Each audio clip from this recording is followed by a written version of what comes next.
Hey everybody, I'm Glenn. I'm Xander. And this is Fun King 3D. And tonight's video is the step 5. Step 5 of the building of the Prusa Research i3 Mk2s. And step 5 is the extruder assembly, also known as the E-axis. And here we go.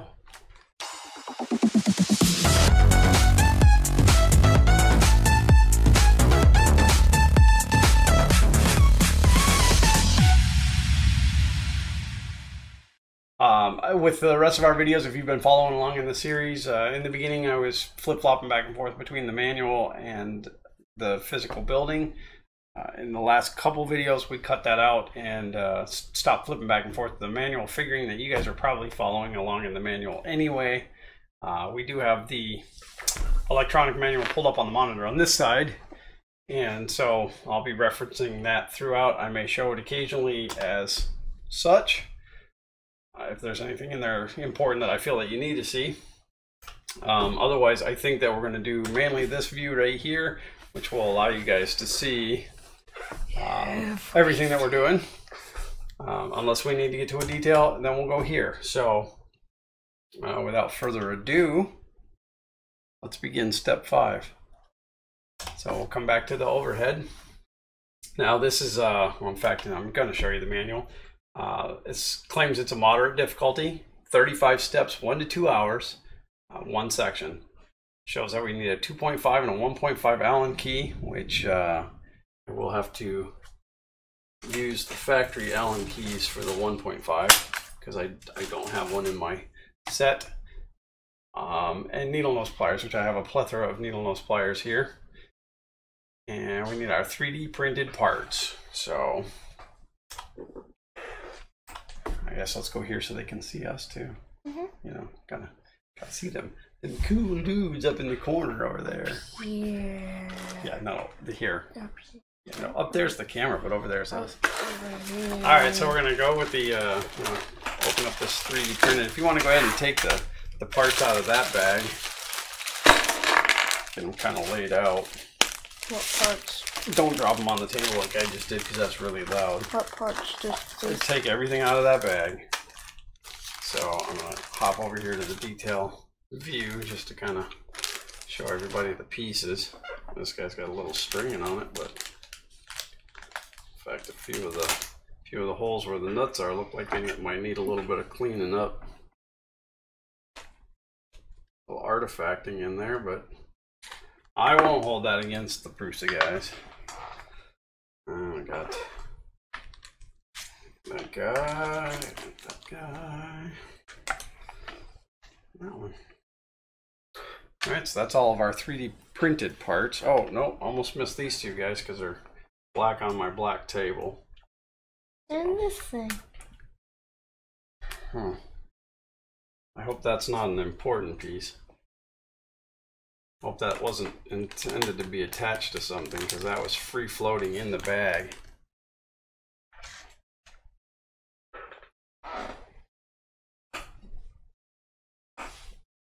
Yeah, we're gonna have to check and see if that was attached to something somewhere.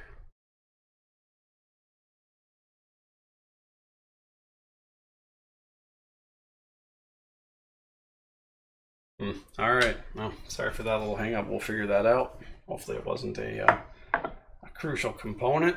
Otherwise, I'm sure Prusa will be nice enough to take care of that. All right, so step 3 is just talking about using the bolt, putting a nut on it. If you need to be able to get the nut down into the hole, use the bolt to do it. And here in step 4 is where we're going to actually start placing some nuts. So Xander, buddy, if you'll get me out, looks like I need 2 of the M3 nuts, which are the hexagon shaped ones.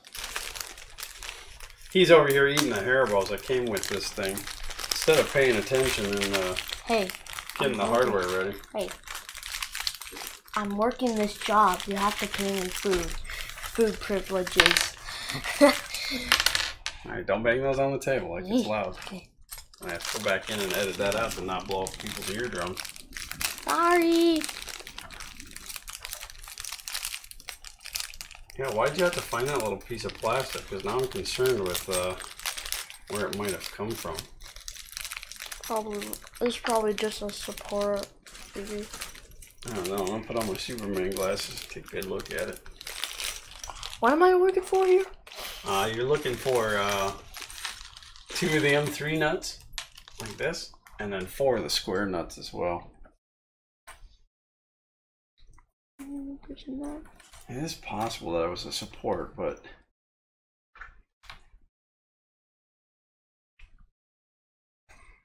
and this stuff is ABS. I can't imagine that it broke in the bag. If I understand right, all the orange printed parts on a Prusa are ABS, and the black printed parts on the orange kit are PETG. Which we haven't printed PETG yet, but I'm excited to try it. Alright, so 2 of these. I didn't say just lay them out, I need them. And 4 of the squares. Okay, and then we're going to take this guy right here. I'll hop over to this camera so you guys can see.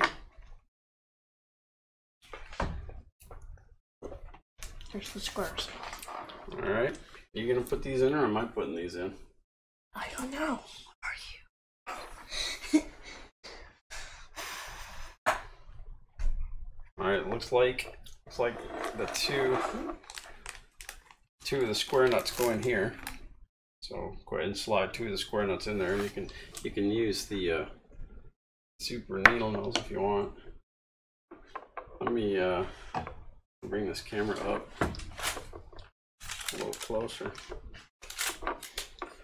We're running out of workspace. This Prusa has taken up so much room on the bench. One's in the... Okay.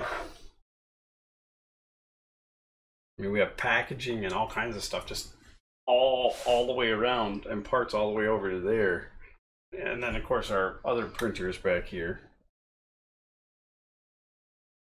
Doesn't want to go in. Alright, well, we'll help it. Oh. Now it's in. Now okay. we need a thing. And then it looks like the other 2 go in right here. The other 2 squares.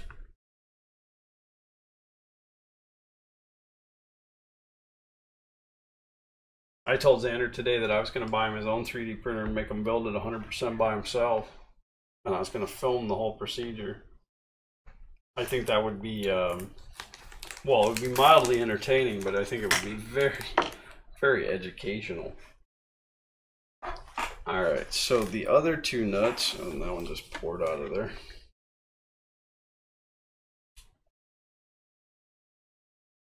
Other 2 nuts, I'm wondering if it's not one here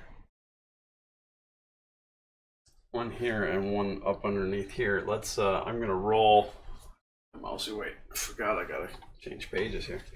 I'm going to roll up to the next step. Yeah, step 5 actually shows that there is a nut in here.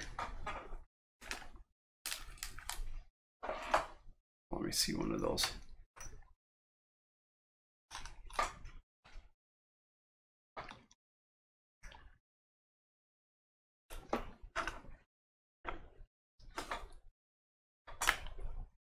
Yeah, I can see what they're saying about getting it down in there, but they show you beating on it with the side of the wrench.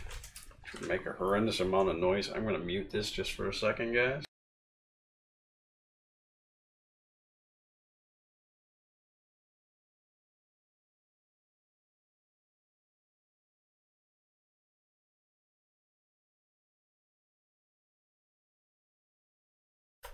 Alright, so that did set down in there now.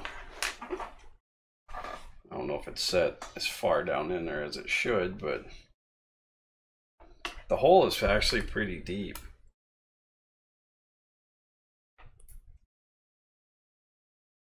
At least we know it's a good tight tolerance, and I think that once we actually go to start bolting this together, we'll be able to draw it in. Yeah, that one I was able to push in a little bit.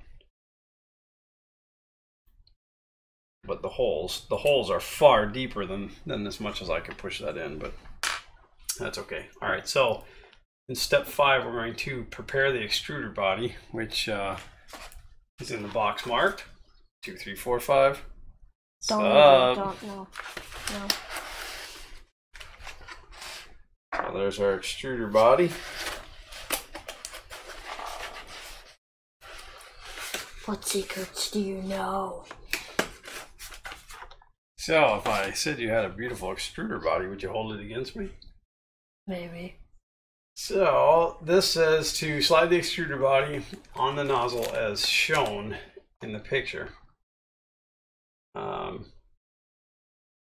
Except for I'm not really sure what it's saying by that. Everything is already together. Push the nozzle all the way down and make sure that the cables are on the side as shown in the picture.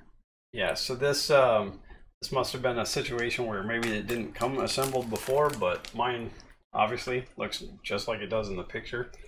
So, and then as we roll on to step 6, it's taken us to a completely different part. That nut keeps jumping onto there. Alright, so to enter, if you want to take this guy, let's go to the screwdriver, take this guy. We're going to need 2 of the M3 nuts. These? Those last 2, yep. And one goes in here and one goes in here. But boy, those holes don't even look hex shaped.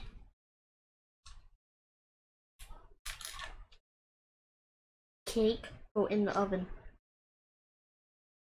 Alright, Prusa, what kind of sick joke was this? You gave us hex-shaped hardware and round holes. Cake go in the oven. Alright, well, I'm mistaken. It just popped right in there, so apparently it was less round than I thought. Okay. Here, you can use this. Otherwise, you get it in there all sideways.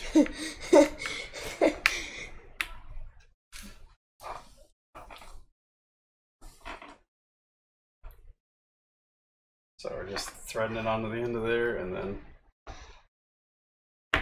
down into the hole. Get it as straight as possible. Finally, cake in the oven. That's the end of step 6.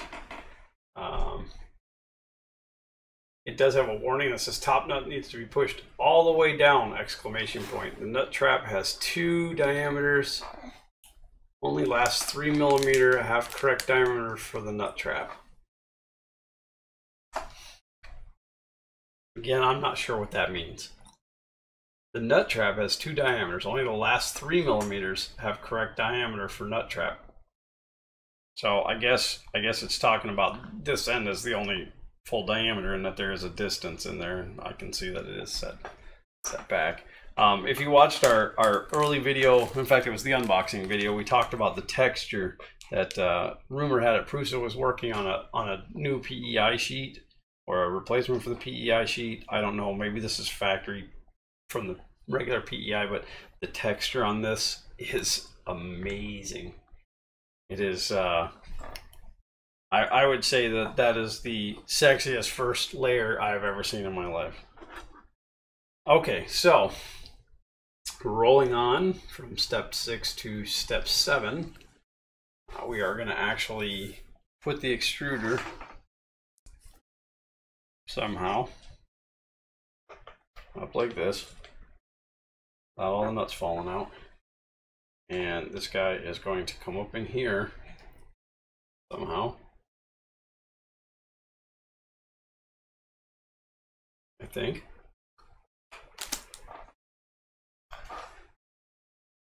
Does not fit.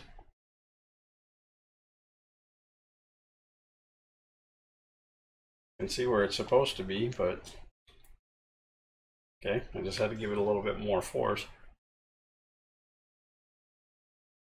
There.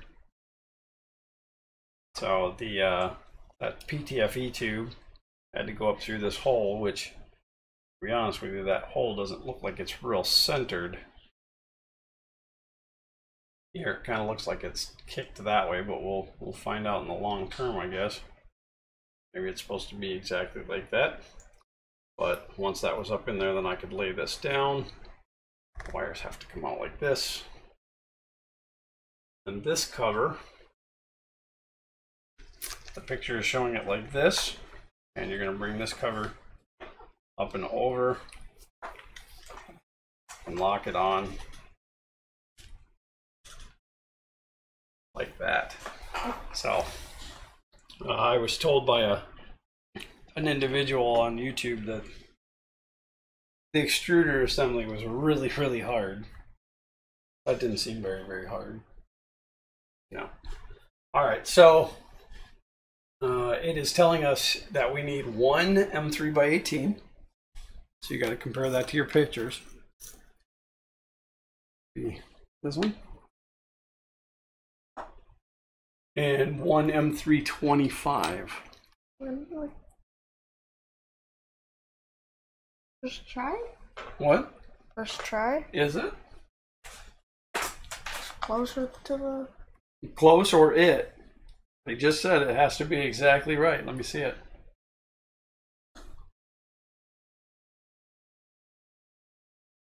That is a M320.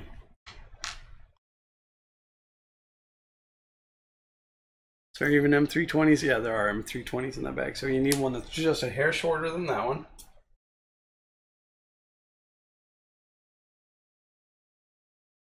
No, this looks too short. That looks too short. I'll lay that on. I have that set to 17.99. That is an M318. Okay, so we need one of those, and we need an M325. Now the instructions are showing coming from this side.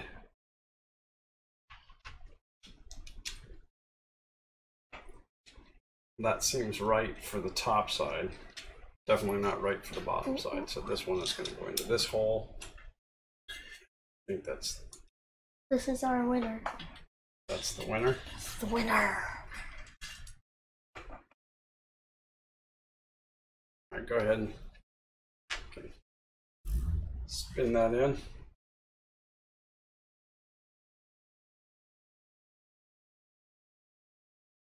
Yeah, that's tight enough for now.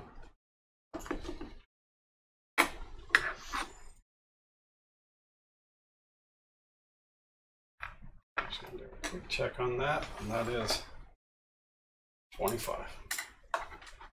This one goes into here. Let's go ahead and run that in.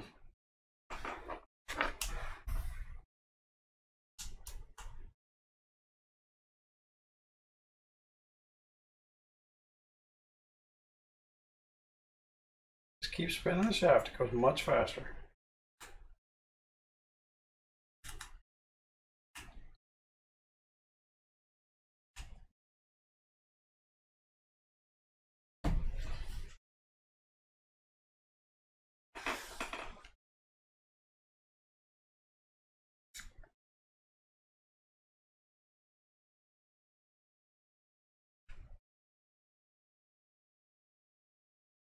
All right, so why they're not grabbing anything? This one keeps falling out. I have to put a little painter's tape on that so we don't lose it. We might have pushed that nut out a little bit when we were trying to get it threaded. All right, so you're gonna have to, all right, I'm gonna leave that nut out. You're gonna have to turn this one. You're gonna have to put that in there and turn that while I push. Let me see if I can push this nut down in there first.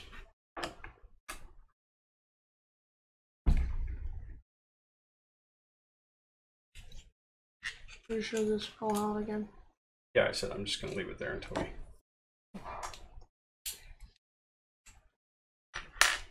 All right, let's see if we can...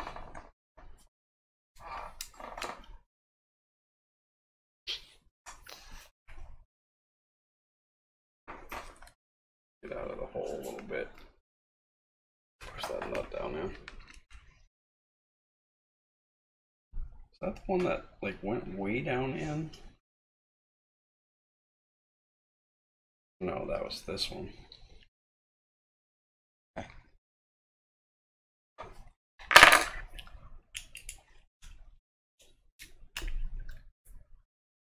it is definitely not set. There's some like almost like a little bit of Z banding in there.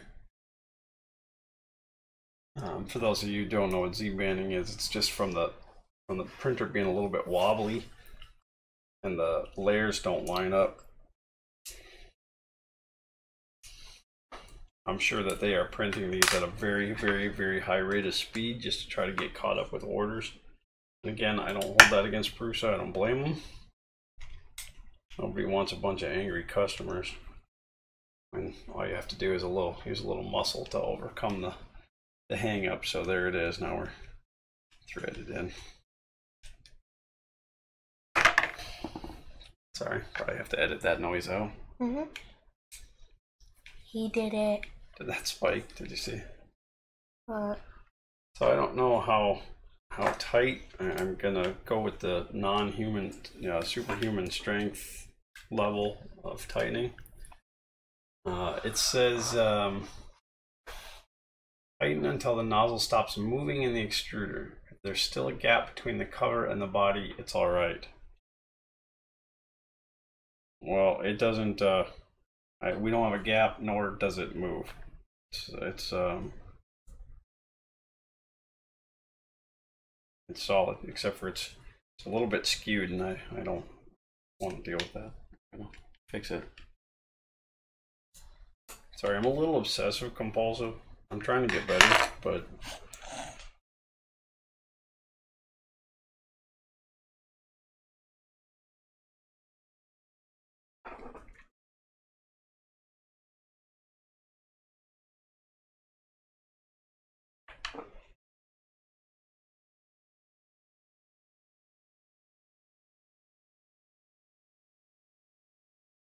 all right, I just squared it up. I just squared it up to here, then into view.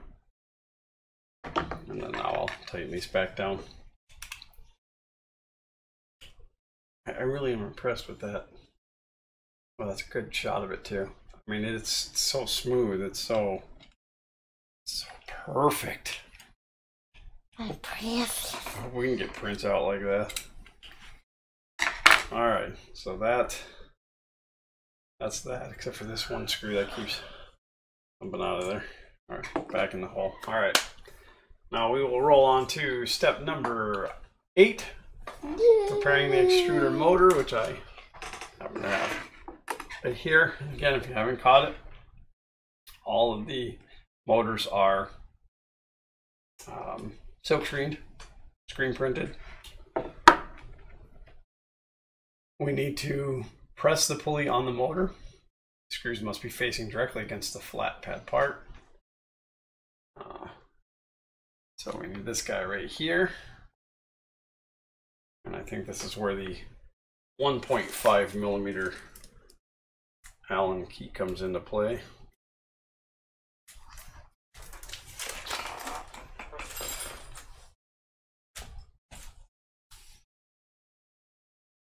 This one. All right, so Xander, if you want to go ahead, remember what I told you about the motors, how one part of the shaft is flat. Well. So you want to line one of those grub screws up, and just out of force of habit, I always look at the piece, and I take the grub screw that has one to the right. So is this a single grub? Oh, this is a single grub. It doesn't even matter. So, and then it just goes on. But how come it's not going on? If you did it wrong. Because you need to loosen it up a little bit. So go ahead and loosen that grub just a little bit. Don't let it come out of there. I still think you did it wrong. This way? Righty tighty, yep, you got it. And then now it's on. Okay, so Tighten it? don't tighten the pulley at the moment. We still have time for that. That's what it says. All right, so that is actually the end of 8, and we're going on to 9. We're going to need 2 M3 by 20 screws.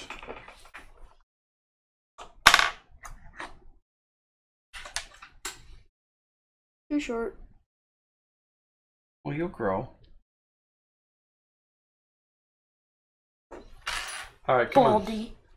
Get the screws. Okay. Don't throw them on the floor. One there. How many do we need? 2.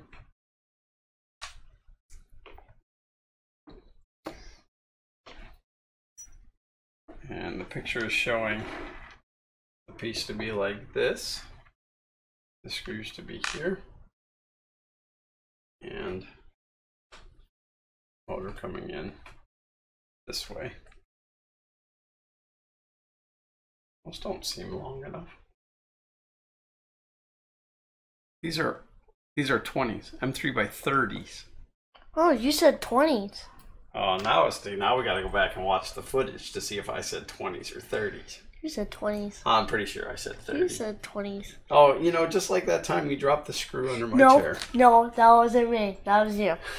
And it was a spring. That's what I meant. That's what I said. It was a spring.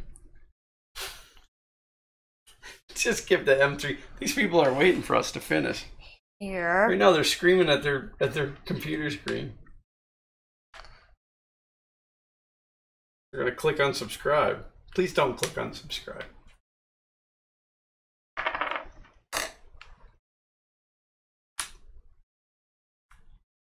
It's gonna take extra long now. Do not. Let's go.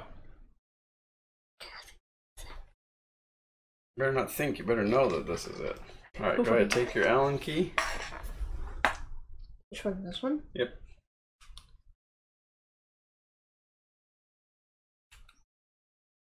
Not superhuman strength, just snug for right now. Go ahead and do this one.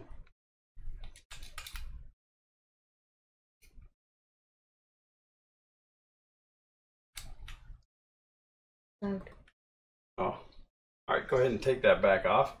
That was just to teach you how to turn screws. All right, that's enough. I'll do the other one.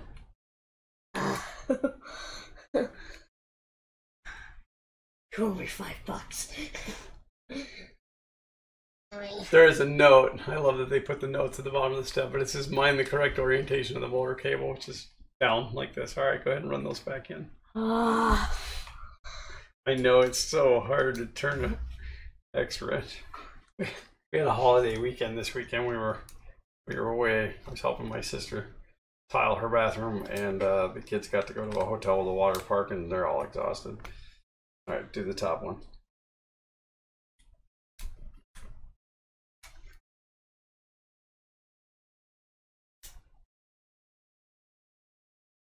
It's good for you, Missy.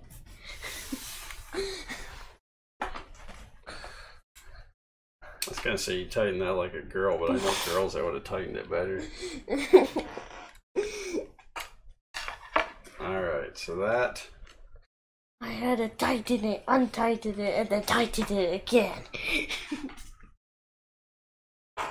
I deserve some gummy worms. Well, apparently Prusa feels that way. That's why they sent them to you, so... Alright, so we're rolling now on to step 10, which is tightening the motor screws gently. Like, once again, that's funny to me that they don't tell you to tighten them gently until the very next step. Whoa. But that's all right. Now, what it didn't show. All right, so for you guys, I hope that you're not exactly following along, because what they did was the 2 motor screws are actually these 2 motor screws, not these 2 motor screws. Little Billy's at home saying, "Oh, come on!" But here in the picture, you see they've got them laid out like this. That's why I assumed. I didn't roll down to the next picture. The next picture shows them like this with the tension piece here. So if you're following along, or if you're pre-watching this, take note to that, because that's incorrect. But it's okay. I can. Little Billy's at home yelling at his monitor, "Oh, come on!" I just put that thing together twice.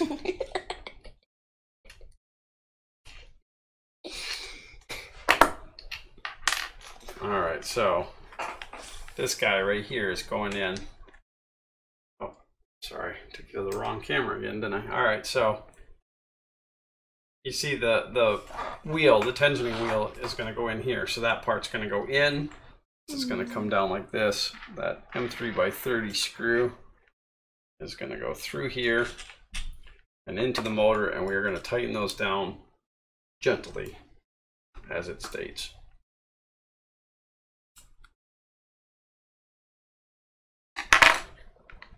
That guy right there should still function. Yeah, stop fidgeting with it. All is good there. All right, so rolling on now to step 11. It would probably help if I went in and read the comments, but it would take literally forever to read the comments. Okay, so this step, using the 1.5 millimeter Allen key, tighten the pulley. Make sure that the part with the small diameter is perfectly aligned with the nozzle entrance.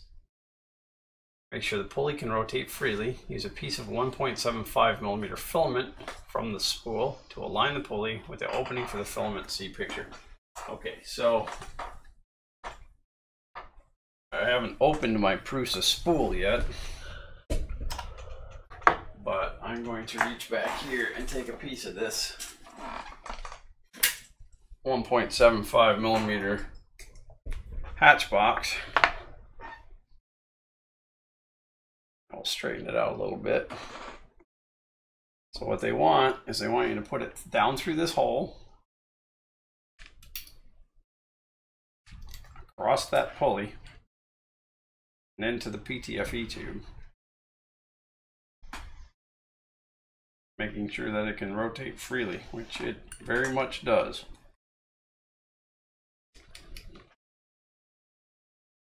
This time, we're going to take our 1.5 millimeter.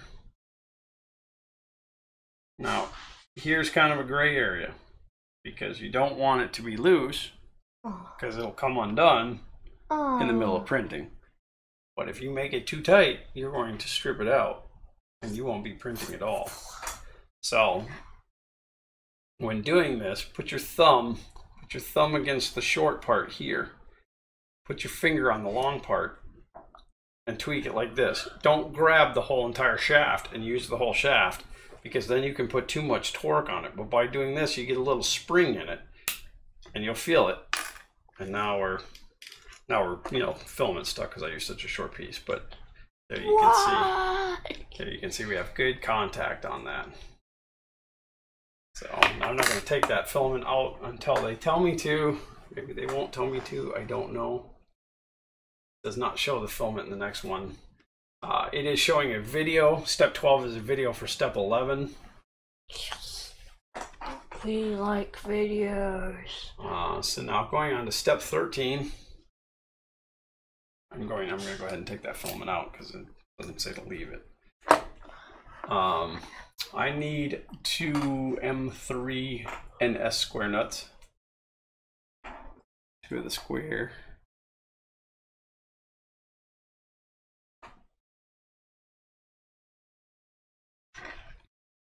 At this point, I'm only assuming, but because of the way that the picture is, but they have to go down in there. So go ahead and down in those.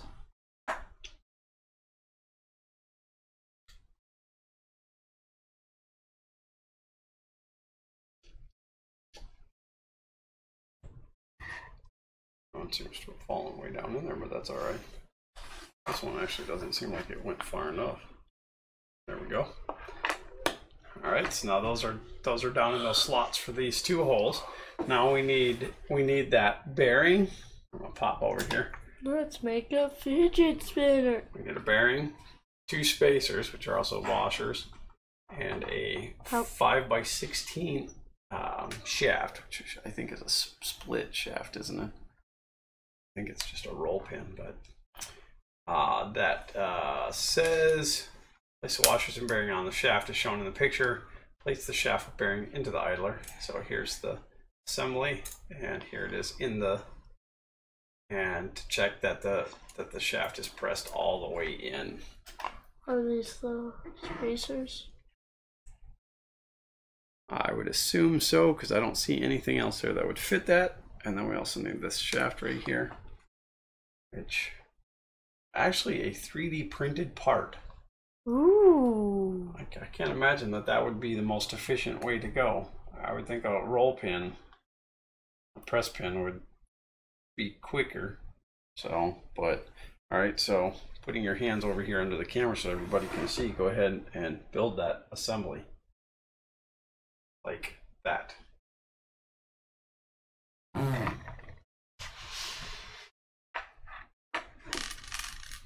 5 hours later. Not 5 hours later. Come on, it's just a shaft.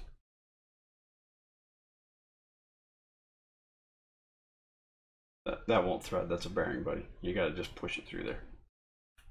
When you're spinning that, you're spinning the inside of the bearing. That's all right. That's good. And a washer on each side.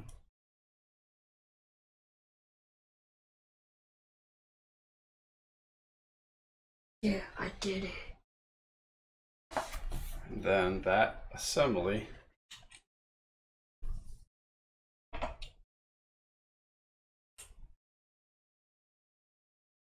on that hole.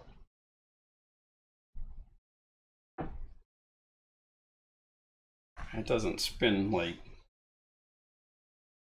I don't know how freely it's supposed to spin. There's a little resistance there. It would not make a good fidget spinner.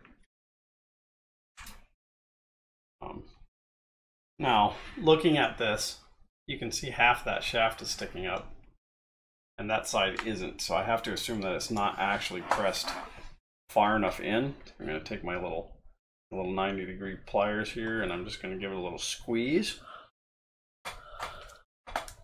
Best I can, because it's a pretty thick part.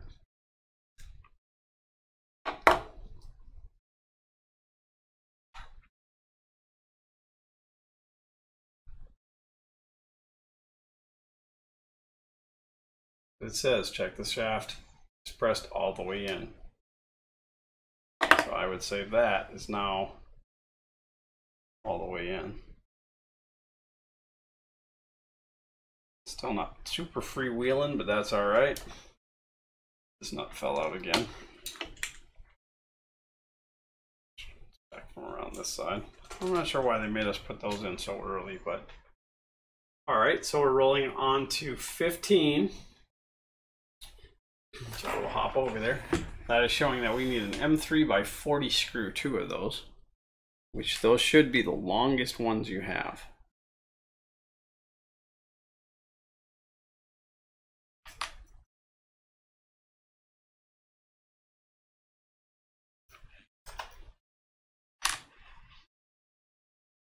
For those of you that don't know, Xander is using the bag. The bag has a 1-to-1 ratio drawing of each part on it.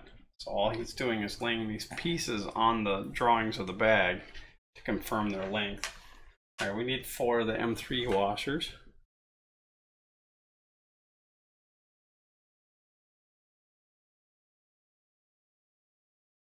Now this next part's critical. I need 2 springs, and please don't drop them under my chair like you did on the other printer. I did not drop it. You did.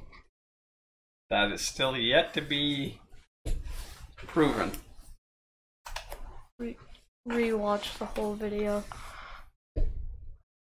I think I did watch. I had to edit it. I didn't think to edit that part out though. I will have to go back and edit it where it makes it look like he dropped it. I mean, proves that he dropped it.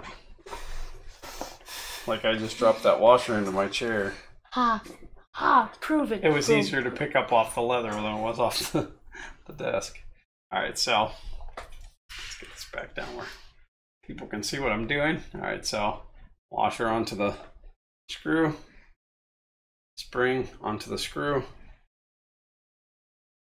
These little washers are hard to pick up, and then washer onto the screw. So I'm gonna go ahead and make one of those. Don't drop your spring. One of these? Make it look just like that. Don't make me drop the spring.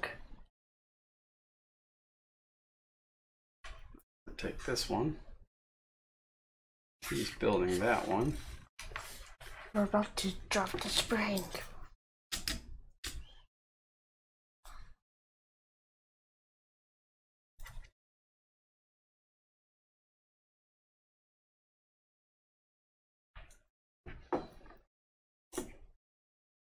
Done.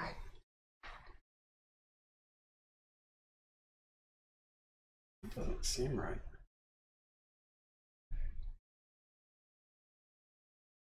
A 3x40 screw. That is the longest one. It just doesn't seem like it only threads in so far, but yet there is a lot. Where's my camera? There is a lot of play still in that. It's supposed to. Oh, it just had a little plastic in the way. I felt it go past there. Because it says to make sure that the spacing on that is I think they say circa. Yeah, circa 13 millimeter when tightened. Weird choice of words for that. Don't drop the spring.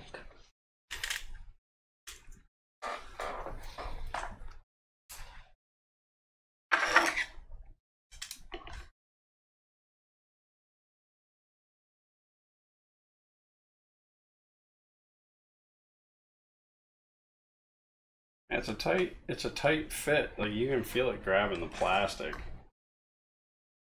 And then at some point it catches that nut. That's how it tensions the filament.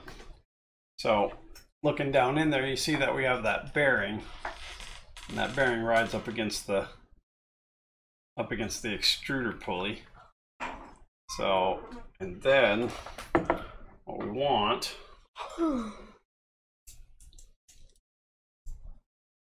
between, I'm pretty sure everybody has said between the washers. Seems like the easiest place to measure anyway, but so from washer to washer, we want it to be 13. So I'm gonna set my caliper as close to 13 as humanly possible without taking 10 minutes to do it, because it's very precise until you get right in the range of what you want, and then it becomes very unprecise. All right, that's 13 millimeter. I'm gonna lock that down. So you can see here, we're a little big. Take this Allen key for me, buddy. You're gonna start turning that, not super fast, but not super slow either. Keep going, don't hit me. And a little bit more. Stop for a second. That's good. That's hope you guys can see that, but we are washer to washer at 13 millimeter, and it doesn't have to be that precise. Yeah, I mean, if you're measuring off of a ruler, go ahead and do the other one now. This one that I'm on. If you're measuring off of a ruler, you'll get close enough. You do want it to be in that 13 millimeter range. If you have a caliper, do it. I mean, I don't think you've ever heard anybody say that a precise measurement is not going to work. And a little bit more. Stop.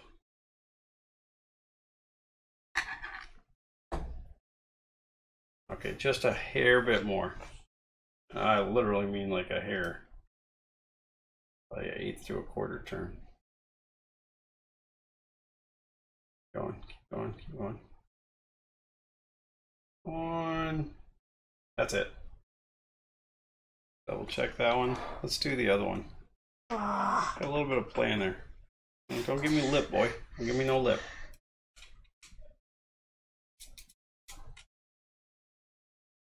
Not moving it. I'm moving it. Keep going. Stop. Stop. Keep going. What was the way that you were pushing on it? Made it seem like it was got a little bit. Hang on. Alright, that's good. Alright, so that was our now set to 13 millimeter. And again, if you're measuring with a ruler, you'll be fine. Just get close, 13 millimeter between the washers. Alright, right, so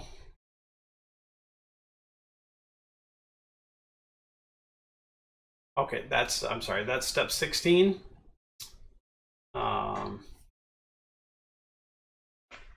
It does say that it's all right to tighten the screw with higher force. We need to induce pressure on the idler. But as long as you get that within that 13, you know, like at 13 millimeter, you're good. It keeps that tension between that bearing and the pulley. And if you need to release your filament, you can just give that a little squeeze. We need now to prepare the front print fan. This is step number 17. So we're going to need 2 M3x20 screws. We're going into the 2345 sub box, and we are getting out the 50 millimeter part fan.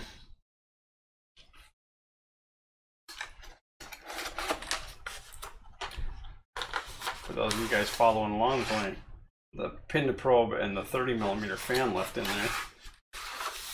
It's pretty exciting. That's the right one. How many? 2.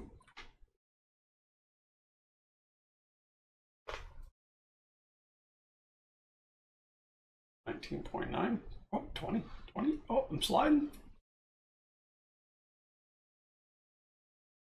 I was just kind of trying to figure out how precise their hardware was. 19.7 on a 20. It's off by 1/4 of a millimeter.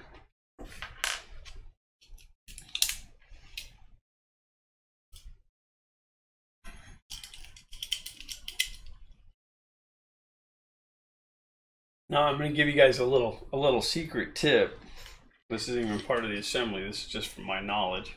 If you ever have to replace this fan and you don't want to have to go through and replace all of this wire, or try to find a fan with a wire this long, if you peel this sticker back, there's actually, and you can kind of see it under this one, the 2 soldering points are right there for the wire. You buy a new fan, unsolder the old one, unsolder this one, solder these wires to the new fan. You can replace the fan without unwiring your whole thing. Just make sure you pay attention to the polarity. Don't get your polarity backwards. You're going to be sucking air off of your parts. All right, now the way, excuse me, the way this is laid out, I have to take a quick drink of tasty beverage. I'm losing my voice. I didn't show the label. I try not to do any product placement. I don't want anybody to get credit for any of the stuff that I use. All right, so the way that this is showing, my voice is still crackly. You might have to talk through the rest of this. Blah, blah, blah, blah, blah, blah, blah, blah. No, they don't want to hear that. They want to hear you actually say stuff. All right, I'm going to have to lay this back over the edge of the table.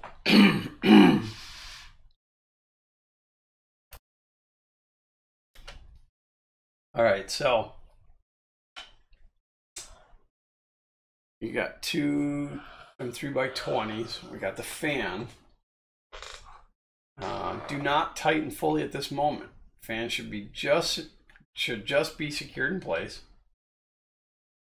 And it does say the front print fan is in the box. 2, 3, 4, 5. No. Sup? Ah! And that's going. I'm trying to get a good view of this without showing you guys my crotch. That's going into this tab. The reason I have to have this extruder hanging over the edge of the table like this is because of the wires for the odd end. And then the other one. All right, go ahead and take your Allen wrench, buddy. What I'm going to do is I'm going to lift this up and get it back onto the table so people can see. And they say you don't have to tighten it, but go ahead and that's probably good. And then the other one right here.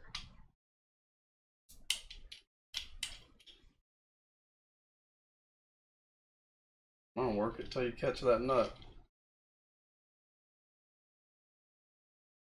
We have an issue with that nut. All right, stop for a second, because we may not have pulled that. And then of course that other nut just fell out of there.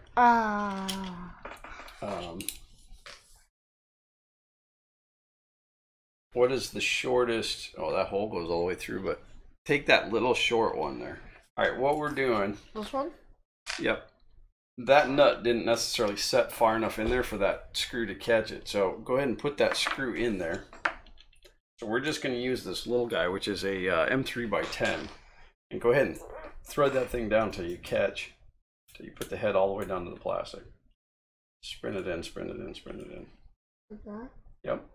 And then we're gonna twist on that just a little bit. What we're doing is we're dragging that nut and seating it inside of there. Does that really go there? No. But what was happening was that nut was too far away. It was still too far. We put it in from the other side, and it wasn't far enough in for that M20 to catch it, or that M320 to catch it. So we just borrowed this 10. So now the 10 has to go back over there. Go ahead and take this M320.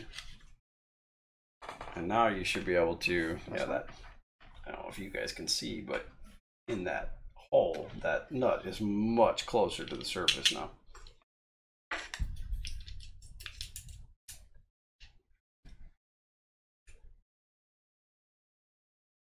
Okay, good. We did good, we did good. Okay, so this little nut keeps falling out of this slot, so I'm just gonna leave it lay here. So in about 10 minutes when I'm freaking out because I can't get that thing to thread in, y'all yell at your monitor really loud and remind me that I left that there. Think that'll work? Sure. Make sure you leave a comment down below that you were yelling at your monitor. Alright, so yeah, I thought would be helpful. This is now telling us to prepare the fan nozzle, which is step 18. We need one more M3 by 20 and the fan nozzle, one M3 by 20 and the fan nozzle, which is this guy right here. It actually says hot on it. Hot. Hot. Is it hot? I don't think it's hot. And M3 by 20. Yes. All right, so you can see there's a little tooth right here. Yeah, that's pretty. And then you got just plastic back behind there, but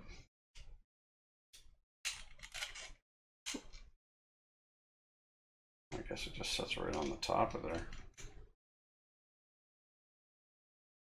Okay, so that just kind of clips up around that, and that sets right on top of there. Not a warm and fuzzy feeling, but I guess it's because that fan is flopping around. But you want to get that over the mouth of the fan. You can see that. And then we're going to put that screw right down through that hole right there. Kitchen oven. And this guy is going to thread into the plastic, so you're going to have to make it count.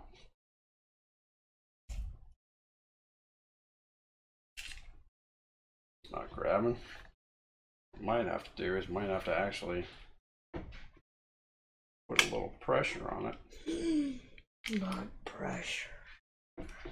Under pressure. I haven't sang for the audience yet. Please don't start. My children love my singing. No, we really don't. I'm a professional singer. Yeah, in your dreams.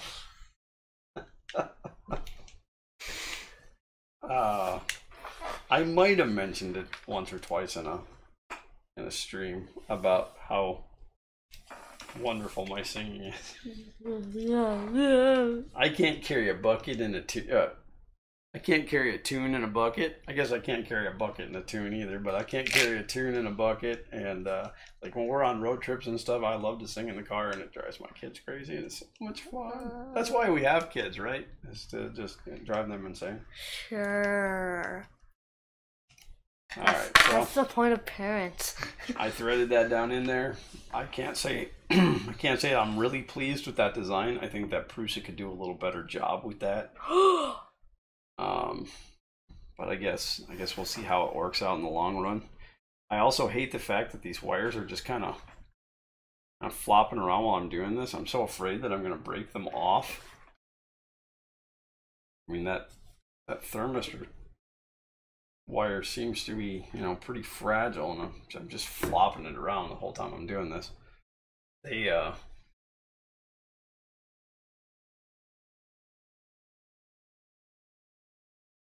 Yeah, the heater wires and the thermistor wires both. I mean, these are really fine, and I guess these are really rigid. But I don't know how I feel about them just hanging out like that. But I guess we'll work through it. All right, so that's the end of 18. 19 is the pin to probe, or the PINDA probe preparation. From what I understand, the pin to mount has changed. And actually looking at it here, I guess it has, just from what I've seen on the internet.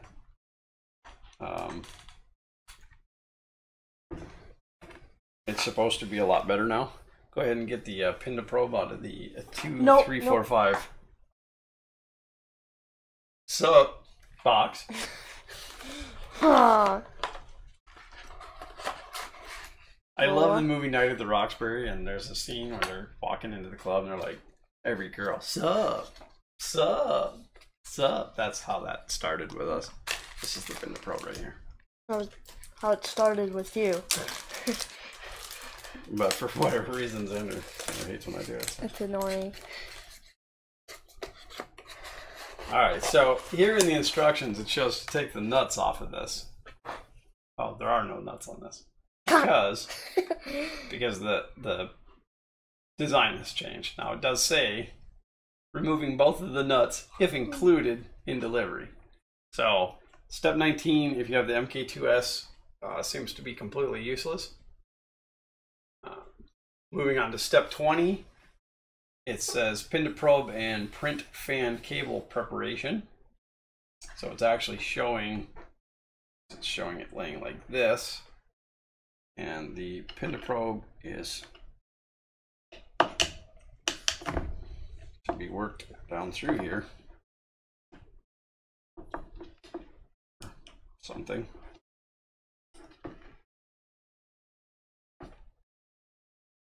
Pretty sure it needs to go further than that.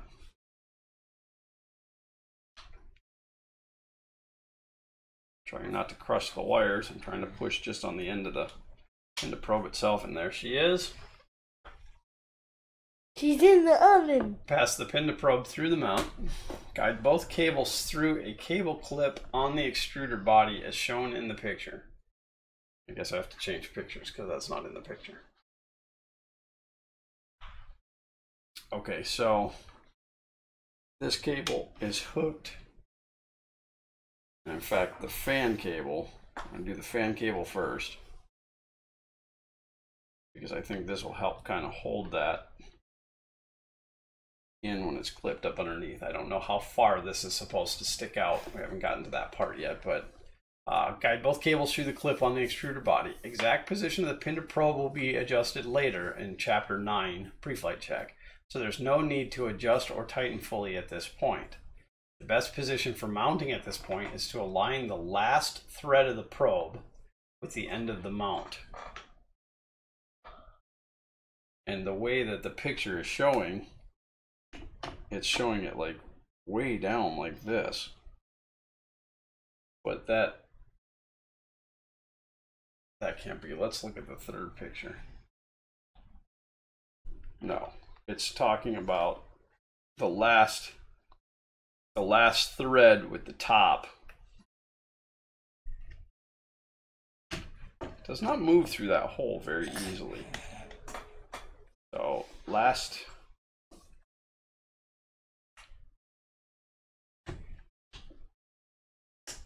very easily at all. All right, so there is one little thread sticking out of there now.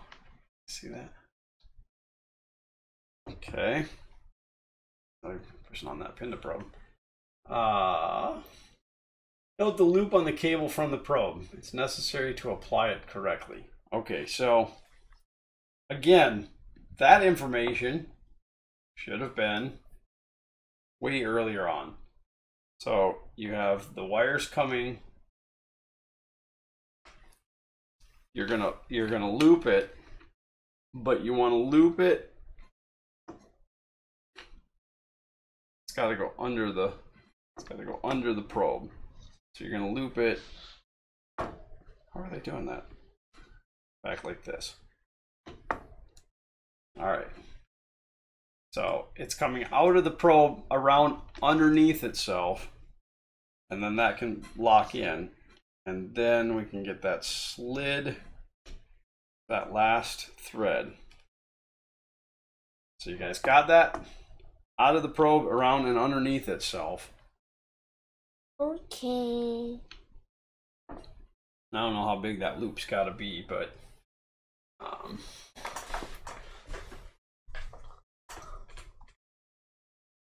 all right. Now I need,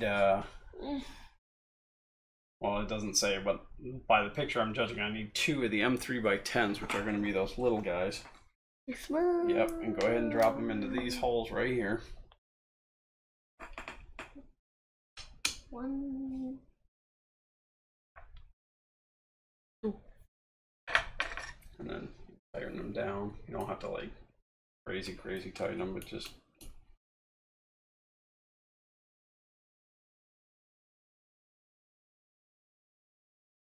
I don't think it's going down.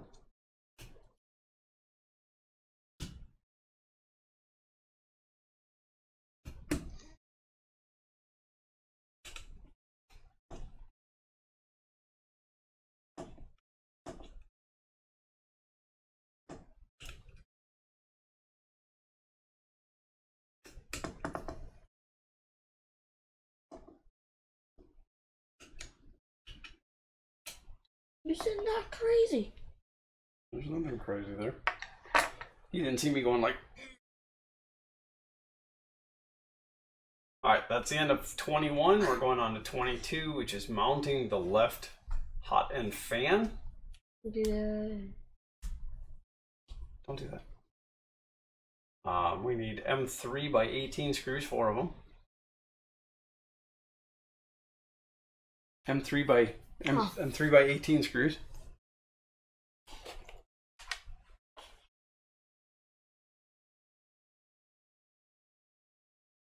Guide cables from the extruder motor via slot in the extruder body to fan in place. This thing. This thing. All right. And this would be the 30mm fan, which is the last piece. There's a sticker in here, an E3D hot end sticker, which is kind of cool, but this is the last piece out of the Don't say it, don't say it. 2, 3, 4, 5. Sup, box? No. It's sad. I'm gonna actually put this box over here to the side so I can reference it once in a while just to annoy his head. No. All right, so it's telling us to, let's see if we can get this oriented on the table correctly first.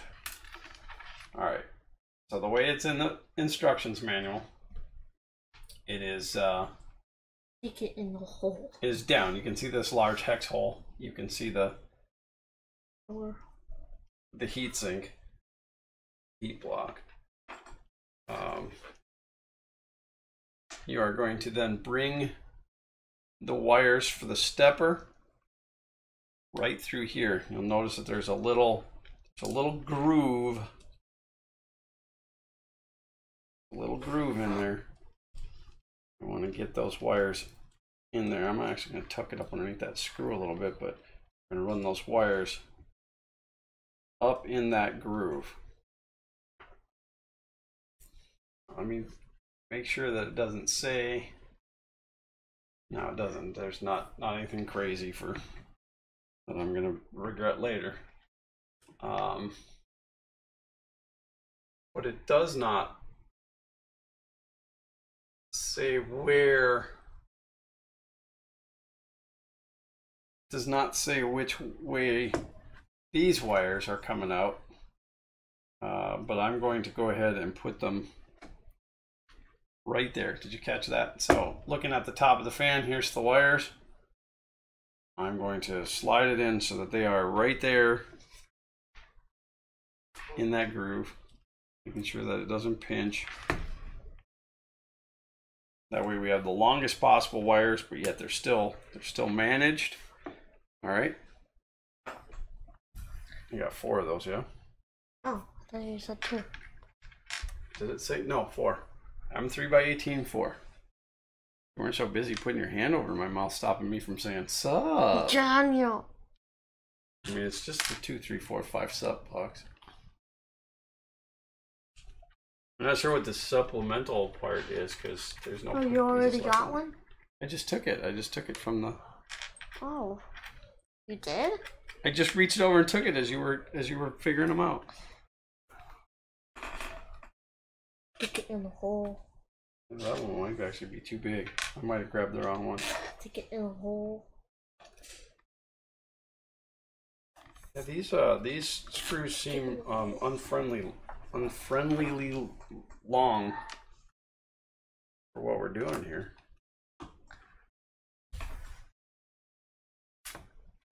Stick it in the hole.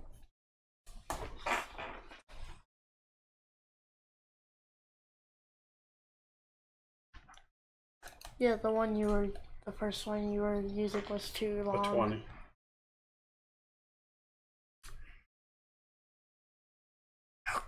Alright, and then this says, tighten the fan screws gently. I'm pretty sure it's only threading into the plastic at this point. And it kind of pains me to be putting this fan on because I will be swapping this out to a 40 millimeter Nacho fan. I've watched enough videos and read enough reviews on changing that out. And I changed out the 40 millimeter on the ANET A8 to one, and that thing, I can't even tell it's running. I have to check it to make sure it's actually spinning. I can only imagine this little 30. Why don't you spin this? What? Go ahead and crank it. You're gonna have to crank it by the handle. Come on, you gotta be able to do better than that. The muscle in my arm's killing me from Thailand yesterday. Alright, I don't like the way you're doing it. Thank you. Sometimes I think he does things weird just so I take it away from him. Yep. And then you That's alright. When he says to me, hey Dad, will you print me that cute Darth Vader? I'll be like, no. Huh? I'll be like, you should have built the printer. I am building the printer by sitting back. I'm helping. I had to tighten and then loosen and then tighten screws again. Well, yeah, but I mean, that's no different than the ANET. We had to build it and take it apart 12 times. Ready. I can't really say I like the way that wire's laying in there, but I should just edit this part out. Yep. Be like, all right, put these screws in. Boy, did you see that? That tried to stab me. Just say, all right, put these screws in, and then I'll like do a film dissolve or jump somehow over to the screws being in. I'll be like, all right, so those screws are in. But I really want people to follow along with this. I want this to be able, like, where they can sit down with their kit and do exactly what we're doing, minus the horsing around part. We truly hope that our channel is an inspiration to all you moms and dads out there that, you know, want to do projects with your kids, mainly when they don't listen to you like this one. He already knows everything, so yep, he doesn't like to listen. I know 2 + 2 = 5. All right, so there's that tiny little 30 millimeter fan. Good to go. All right, so now here it says preparation for step 24. It is taking an M3x40. Should be the longest one you got. Okay. And you're going to run a nut onto that. Spin it on? Yeah, all the way down to where the shoulder is. Do you know what part the shoulder is? This part? That smooth part, yeah.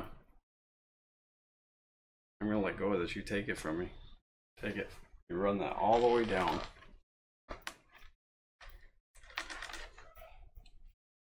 This is much easier than the smooth rods and stuff. I don't know why, but I'm going to put this nut back in the hole. I mean, it's just going to fall out again. But I don't have a piece of blue tape here handy. All up on the wall over there. I got this part out as I could. It's all the way to the shoulder? Okay. That is listed as the preparation for step 24. Now, step 24 is preparing the extruder mounting on the x-axis. You know what that means? We have to get the printer. Well, you got to bring the printer over here. Donut. You got your Harbo sugar all over the table over here, buddy. The sour sugar. Yeah, very sour. Feel good. I didn't know what those candies were. I mean, I knew they were gummies. They're called Haribo Fizz. Brazil Fizz. And at the point that he was so excited to get them, and I told him he had to share it with his brother, and I went down and they were still down there 2 days later. The candies, I mean, not him and his brother. I knew they had to be sour because they didn't just munch through them. And then Dad ate one. I did eat one to make sure they were sour. All right, so let's see. Let's get this piece out of the way. Too many wires hanging off of that thing. All right, I'm gonna turn this. This is it's a heavy printer, that's for sure. I mean, that's good. It helps with the stability and such, but stick it in the hole. no, because it comes in from this side, which is why I turned it this way. I wanted everybody to be able to see the angry Aztec. I have to lower this. I'll lower this down. I'm just trying to do it as evenly as possible. I know that'll all be taken care of later, but okay. So what it's telling us to do is take one M340 screw, one M320 screw, one M318 screw, and one M340 with M3 nut. Pay attention to use proper screws as indicated in the picture. So you do this again? So it is telling us to take, no, don't do that again. The M340 screw that does not have the nut goes in this hole up here. I don't know if you guys have caught on to this, but if you look like this is blue, M340 blue, and it shows blue. This is green, M3, so here's the green. So if you guys didn't catch on to that, that's how you know where everything goes. I need an M330. Yeah, it would have to be that one. And that's going in on the right side. I need an M318. Just going in on the left side. And then we need the one with the nut on it, which gets dropped under my chair. You made me do it! And that goes right here. Kind of drills into the guy's nose. You see those are his eyes, his nose, and his mouth. Sing is lonely.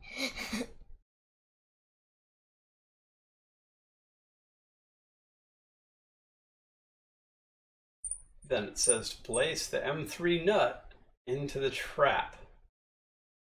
It's got to have a different picture for that. Yes, that is on this side.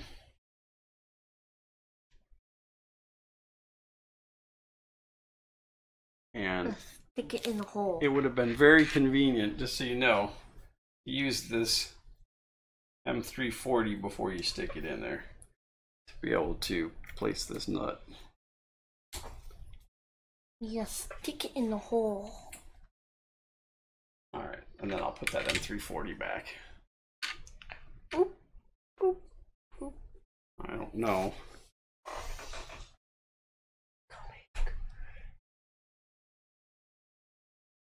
Did that grab that nut? I think so.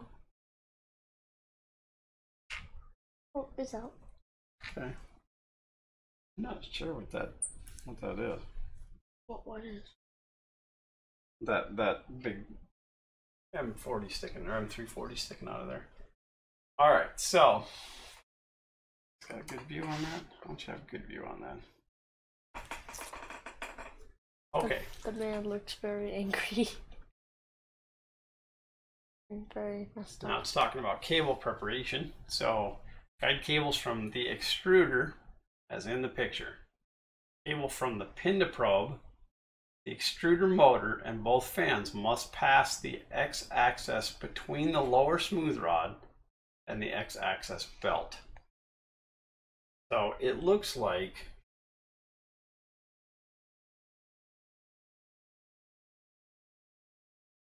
all right, first of all, I gotta cut the zip tie. There's a zip tie on that wire, so we're gonna clip that off. And I guess they did that a long time ago, but and that nut just fell out and onto the floor. That one that I put back in there.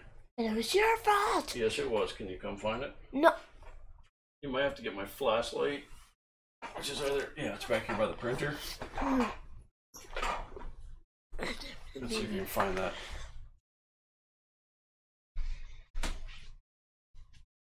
A nut? Yeah, get the flashlight. It's right there. It's one of those M3 square nuts.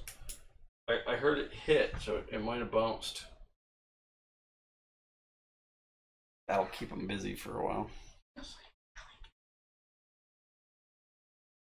All right, so I'm gonna come up on this side.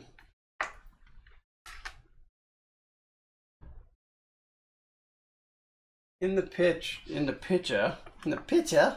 Wow, are you trying to make me do something and you secretly have it? No.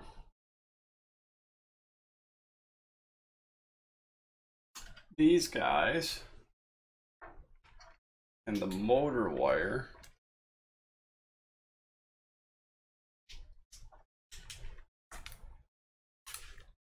trying to figure out what the other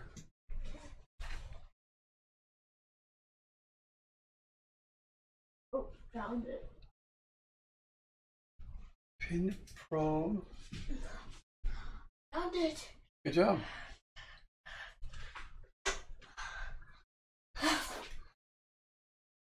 Okay, so it's pretty much, I don't know why they didn't just say that. The pin to probe wire and this fan wire, the ones that come out of this side go to this side. And the rest of them go to this side. And they are both set up. I don't know why that step just hung me up like it did, but just divide your extruder block. The wires coming out of the left go to the left, and the wires coming out of the right go to the right. But they all go over the smooth rod, but under the belt. That same with these guys. Don't flex these around too much. But breaking them off of the heat block.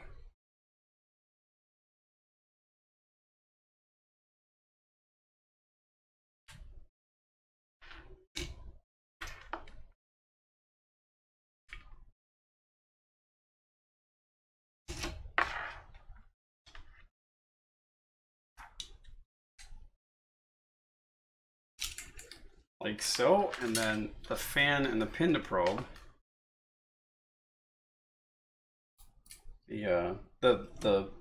This is the oops, it's stuck on the bed.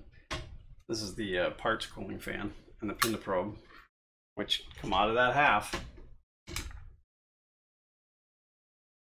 Go this way. So again, divide it in half. This side, left side, right side. That's how you're going to get them through there. That is the end of step 25. Rolling into step 26, still labeled as arranging extruder cables, but they are actually going to bring this up now. Wires coming through there.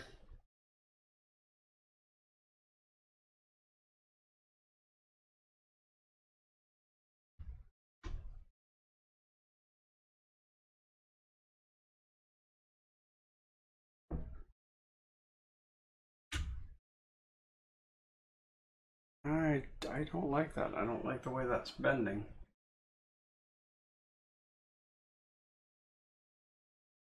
Let me go back and look at that picture because I think Yes, I did that wrong.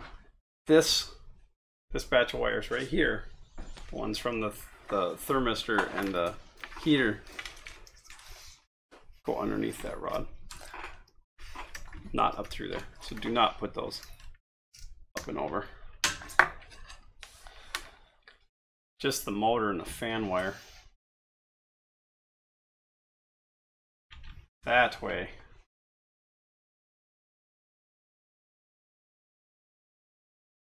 I'm gonna tuck those out, because if I'm not mistaken, those come through this little slot later.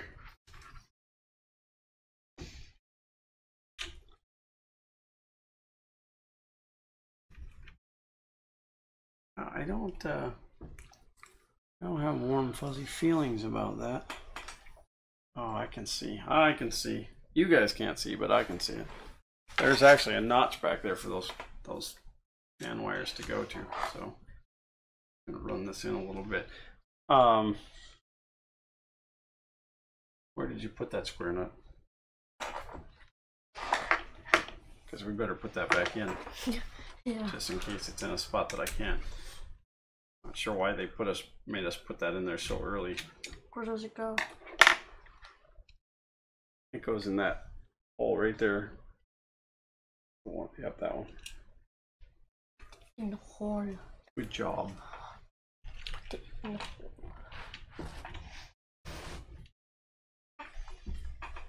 Stick it in.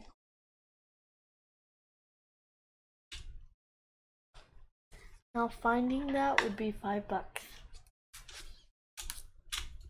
Okay, well, everything I've printed for you is $50. What? Alright, so once again, to reiterate, these wires come down from underneath. These wires go through, these wires go through. Let's see if they say anything about tucking those.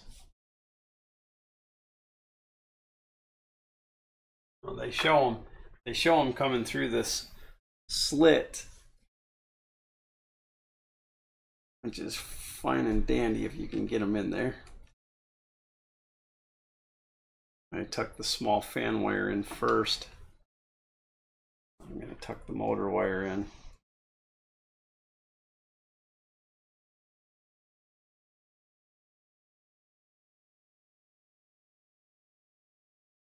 There's a lot of wire and it doesn't really fit in that hole. Don't want to nick anything. You don't want to use any excessive pressure. Have a nice flat object. So I won't cut into that. I'll use the rounded part of these pliers to kind of push it in. Let me spin this so you guys at home can see what I'm doing.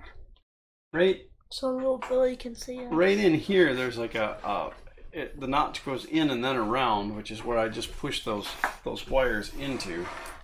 And then what I'm going to do is I'm going to just kind of a little bit of tugging until I can get that thing to where it'll lay flat. I kind of like where that is, so I'm going to stick with that. I'm going to give you these two pieces of whatever these are, these PETG pieces. Cool. They keep getting pushed around and I don't want to get lost. All right, the other side, this side. Let's see if I can turn this where you guys can see. I'm going to push that fan wire in there first, because it's so small, and then the Pinda wire, in the hopes that the Pinda Pro wire will hold the fan wire in.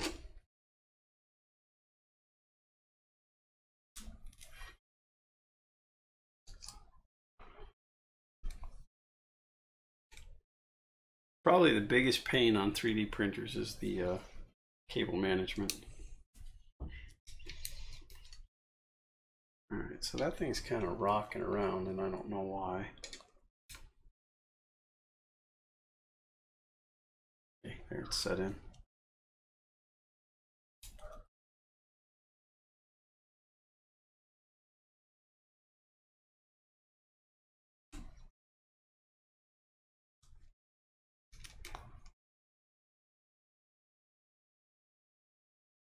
And then I'm just tightening up. Of course, it hasn't actually said that yet, so let me check and make sure that I'm arranged, make sure cables from the extruder motor are guided, shown picture below. And then please tighten the screws in the order described below. Okay, so there is a specific way that these have to be tightened. First, tighten the top screw, but don't tighten it fully. So the top screw is this guy up here, which actually I've already kind of got that in, but not tightened fully. So I've left about 1 millimeter of that.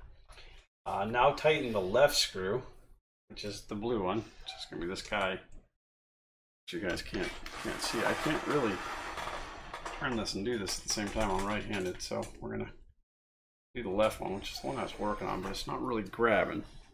So I got to turn it back because I got to try to squeeze this in and wiggle it around.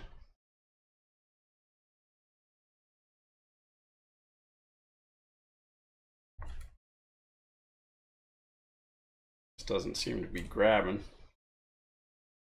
I don't know if that means I didn't set that nut in all the way or not.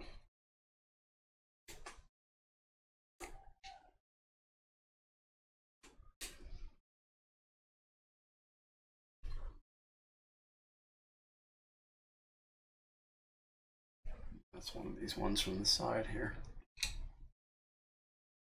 I'm going to try pushing that in a little bit more. I did feel a click there, so it may not have been seated all the way. And that seems like the problem because that just grabbed fine. So if you have problems with that screw, make sure those nuts are seated all the way in. Or go back in time when you put them in and seat them all the way. All right. Print yourself a time machine. Awesome. All right, and then it's the right one, which is this one.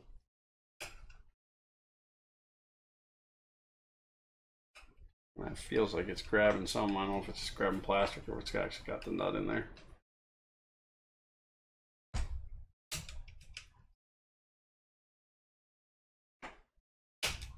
Still got to do something about that zip tie because it's really not supposed to be there, but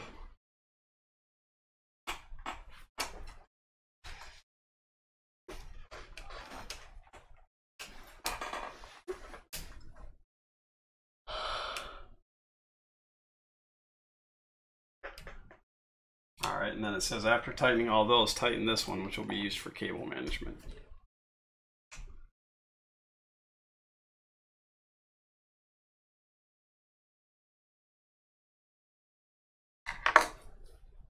It doesn't say how tight to make these, so I didn't get crazy with them. I don't want to strip anything or break anything, but I also don't want it falling apart. So now it doesn't say anything about going back and tightening that first screw.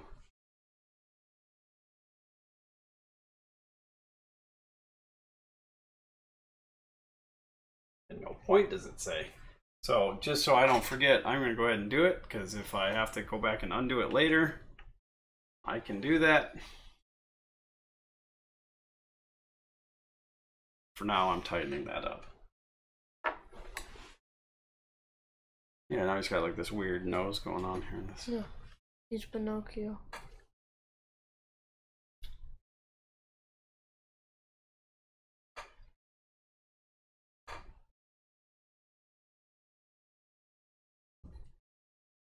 Guide the cables as shown in the picture. Make sure that the wires from the thermistor are going above the heater wires. Running them below will cause issues later. Don't do that. But the picture here, and there's only one picture, it's pretty terrible. It's a pretty terrible picture. All right, so the way they're looking at it,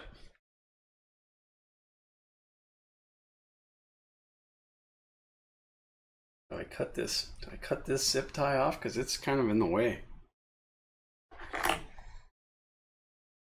Theirs doesn't have the zip tie, so I'm cutting this zip tie off. All right, so then they're taking the thermistor wires and they're running them up on the top.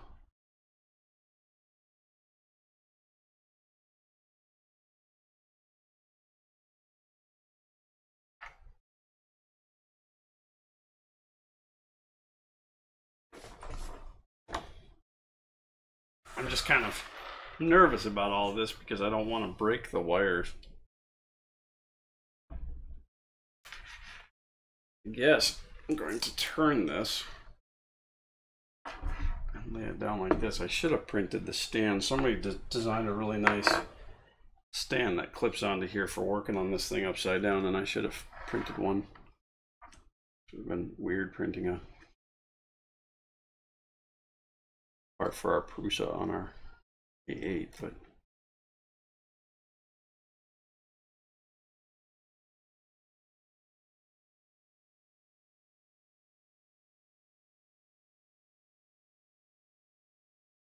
got a nice silicone coating on this wire.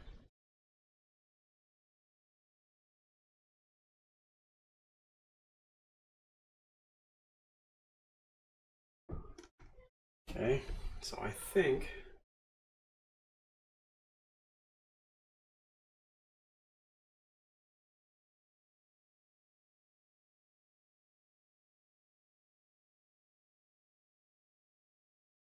that's where it's going to go. Except for, I think that cable tie goes all the way up through. I don't think it just loops over this. I'm sorry I don't have anything for you, Xander. It just, this is kind of a weird situation. I'm going to slide this zip tie back up underneath here because now I see in the picture they do have a zip tie on it. We have plenty of zip ties. I mean, between what they included in the kit and the 8,000 we bought last year at Christmas time.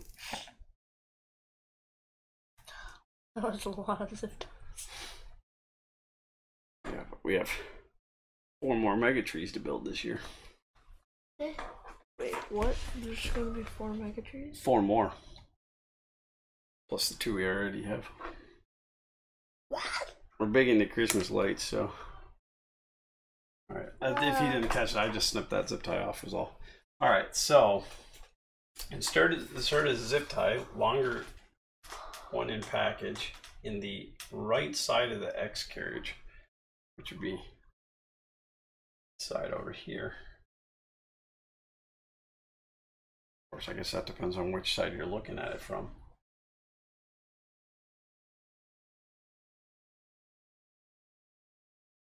Yeah, they have it going in here. The right side of the X carriage, so the cable from the extruder motor and the fan are below the zip tie and held in place. All right, so it wants this long zip tie. We're going to go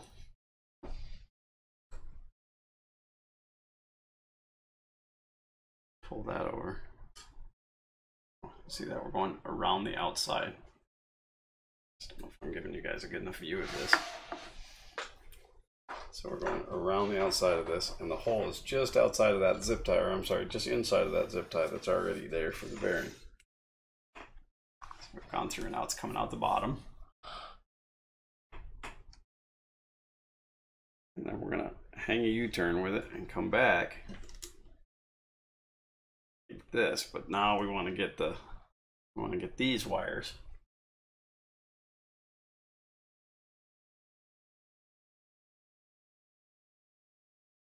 Double check the orientation of the zip tie. Now, then it goes through here and into the lock block portion. You know, I tried to look up on the internet what that chunk of a zip tie is called, and I couldn't find it. I didn't spend a lot of time on it, but okay, so here it's showing us that we have the fan and the motor and the pin in the other fan. All those wires there, that zip tie is going around the bottom of the extruder wires. I hope I don't have those too tight, but definitely want them up out of the way. Once all cables are neatly arranged, finalize it by tightening the zip tie and cutting off the excessive piece. Use pliers to cut off any excess zip tie, or use a fine pair of flush cutters, because the cutters on these are terrible. But I am going to use them to tighten that zip tie up a little bit.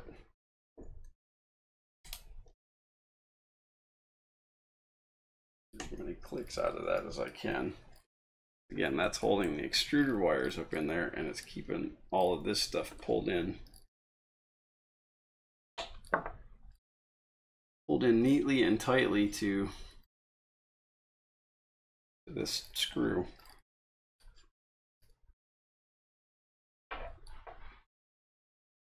It's annoying when you stop that. Alright, now I'm going to take my handy dandy flush cutters, which if you don't own a pair of these, you know, I said some time ago that you should go get a pair for building one of these, but you should also have them for cutting off the filament and stuff before you feed it into your printer. So if you're in the US, Harbor Freight, I don't know, $4 or $5, if they're even that expensive. Okay, so that looks good. Okay, so those two pieces of PETG are the extruder cable holder. You want to make sure the cable holder is oriented upwards. You place the two halves of the cable stiffener on the M340 screw, which is this guy here. So I am going to go ahead and flip this back the right way.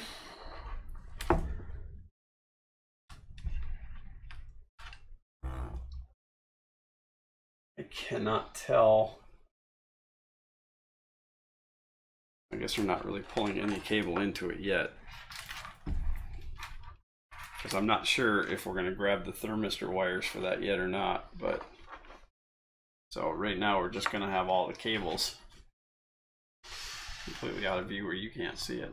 All the cables going down like so.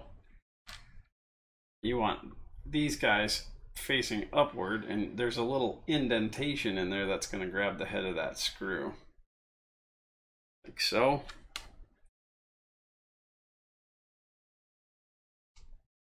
And like so.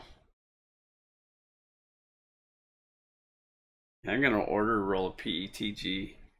I hear it's a little bit of a challenge to get it dialed in, but once it's dialed in, it's supposedly a very tough material. All right, so just looking at all the different pictures, and that's all it is. It just ends up like that, sticking out like that. And then we're going to take two of the shorter zip ties, which they don't thread into anything. They just go around it. There's like, there's notches. You probably can't see it black on black, but there's notches in there for the zip tie to lock into. Put those together.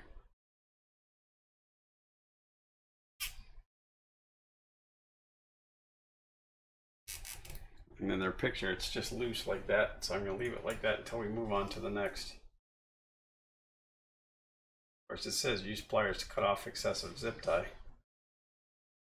So I guess we're going to go ahead and tighten it down. But in the picture, the locking block is down, just for the record. I guess this will swivel 360, so you can rotate that to gain access to it.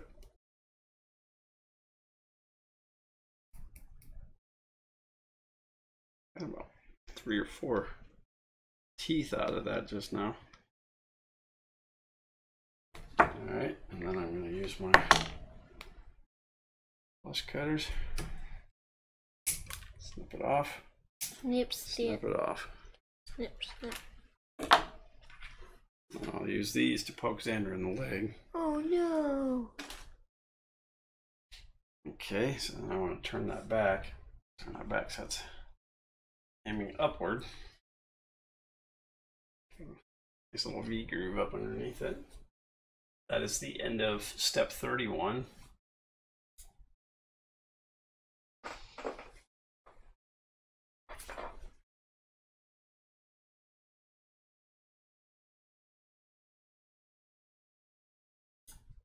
Sorry, I was just reading the notes there. Step 32 is preparing the filament. There are 2 nylon filaments included in the kit with lengths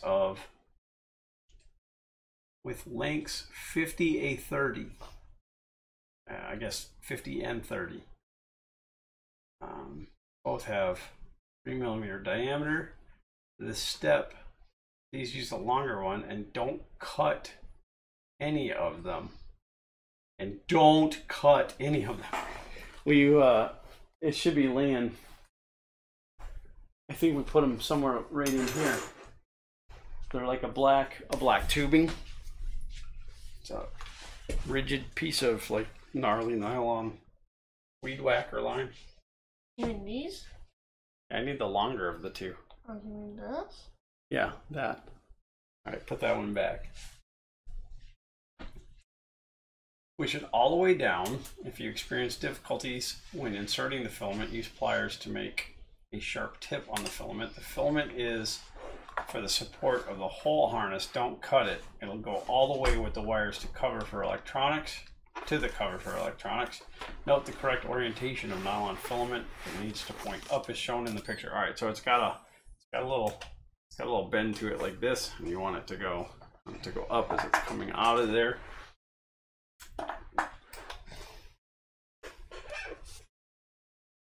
Nylon filament is pictured in orange, but in your kit can be the black version, which is the same, it's different color. What?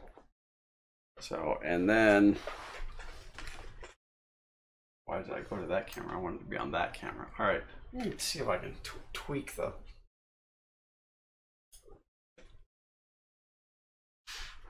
angle on this, get a little better. There it is, right there, you can see it. There's a little hole. There's a little hole in there. That guy is going to go in there. Now I understand what they're saying about it might be hard to put in there.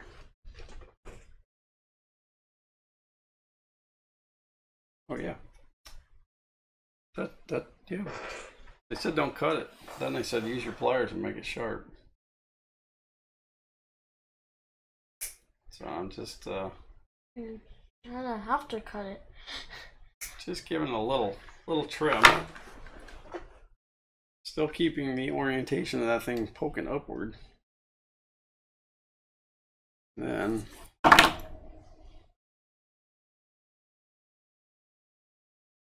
it with the pliers.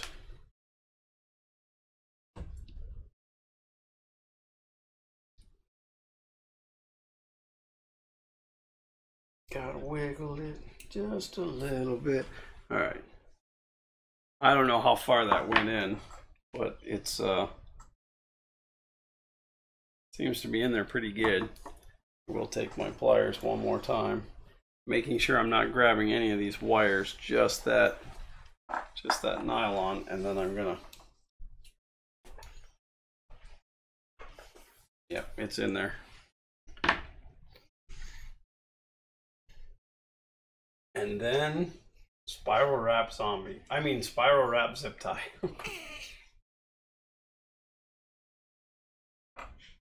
All right, wrap the spiral wrap, the largest and the longest. Okay, so you guys had one piece of spiral wrap. This might be, no, there's 2 of them in there. You had one that was folded over inside the tube. And that's going to be the one. It's the one. And it's saying to start with the cable from the upper part. After 1 turn, add cables from the hot end. Okay, so it's telling you to just use Just use these cables.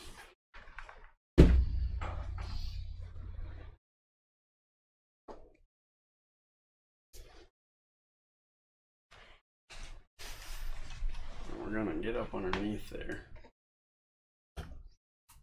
They are showing it starting just like that. You see that, buddy? What? That cable wrap's just up around there. It's just the upper wires. Mm-hmm. But is that nylon in there? I bet it's supposed to be.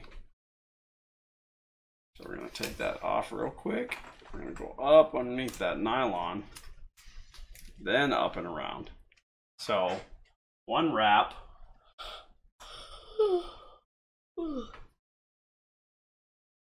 Double check by moving the extruder fully to the left or right that the spiral wrap does not interfere with the printer frame. Okay, so we're going to push this all the way this way. No, that wrap's not even near it. Still catching the switch, no problem. All the way that way seems to be fine. Okay, so one wrap, and then it says to add the cables from the hot end.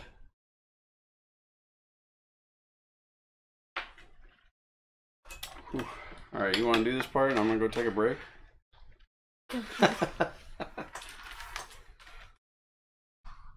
Cable wrapping is so much fun, though.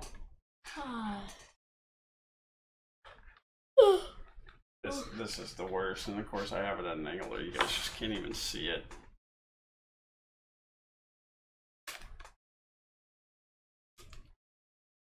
I should get me an assistant, somebody that could run the camera, like a 10-year-old kid. Might have to give you the hot box on your side, and you just change the camera angles.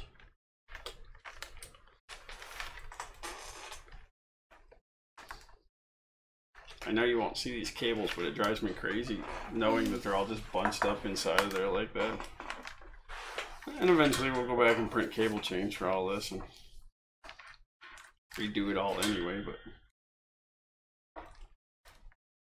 I just feel like they should be in some kind of a order, even being inside the wrap. This is about to go out of frame. Maybe we'll go to this view. Give you guys something different to look at.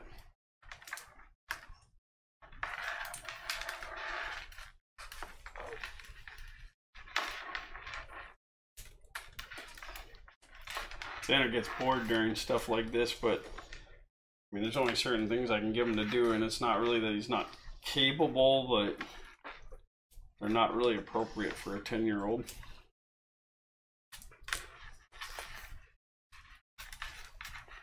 Still like to watch him build his own. No, I'm not capable. Then you'd be able to print anything you want. You'd be like, it's my printer, and I can just print all the Pokemons and cute Darth Vaders that I want. Alright, now this cable, this wrap is actually a little bit longer. I don't think that I should have started any further up. I mean, I think I started in the right spot, but I'm just going to only go that far with it. I still only have the one wrap back here. Put you back over to there. Alright, so it does say use zip ties and tighten the wrapped cables and spiral wrap. Tight the spiral wrap to the cable stiffener. See if there's a better picture. And it looks to me like they used 3 zip ties. And they have it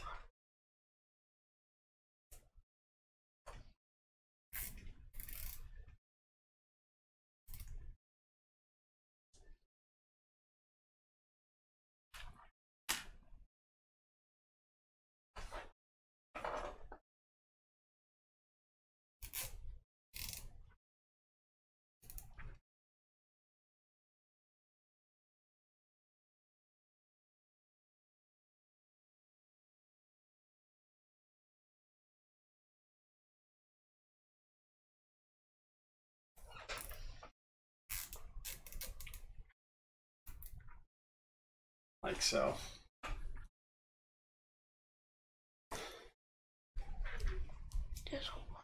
Wait.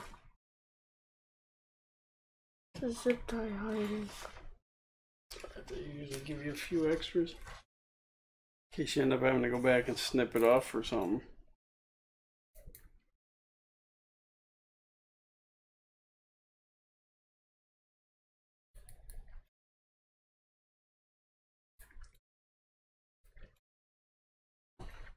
Now, the only thing is, like, the way that they have it, it looks like their cable wrap is over the top of those. Because it said to do one time and then add the hot end wires, but I don't see their hot end wires sticking out like that.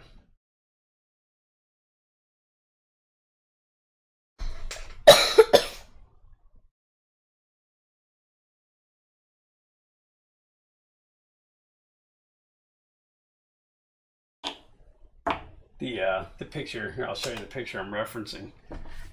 See here. Oh, here. Maybe even here. No, just here. Stay. Okay.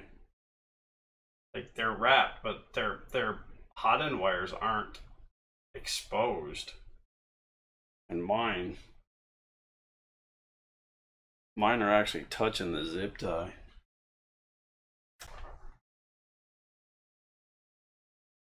All right, so through movie magic, I had to make some adjustments. What I ended up doing was I wrapped this back further towards this, but now I'm running into an issue where with that cable wrap coming up over those zip ties, it's hitting the frame, and it's causing the to not hit the end stop. So one at a time, I'm going to cut those zip ties off that hold that cable, that strain relief piece on the PETG pieces. And I'm going to come back through and rewrap them, and I'm going to put that block of that zip tie up on the top.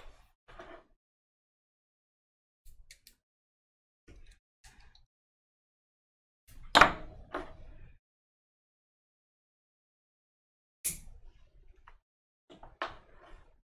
cut the other one off. Don't cut them both off at the same time or they're going to fall off of that screw, and then you'll be in trouble.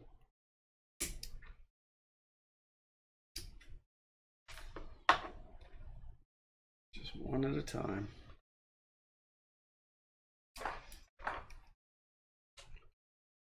Being careful not to hook any of the wires. The wires aren't supposed to be under these zip ties, because it's purely to hold those two pieces of PETG together against the screw head.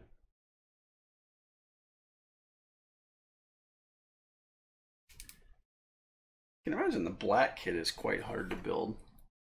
It's all so dark. I mean, of course, we don't have normal lighting in here. We have lighting that's acceptable for filming. All right, so you guys can see there, I just re-zip tied those, and then this piece of wrap is going to come up. Wrapped it up over to that screw, and it still touches, but it's triggering the switch. So at this point, I am going to go ahead and leave it like that and put my zip ties back around here. Yeah, those aiming down. I'm going to aim them down as well, but I'm going to aim them down on the other side. Why are these zip ties all snipped off? The very tips of these zip ties are snipped off. They must have had a prior life. Alright, so that one I'm not going to do too tight because it's kind of at that wire.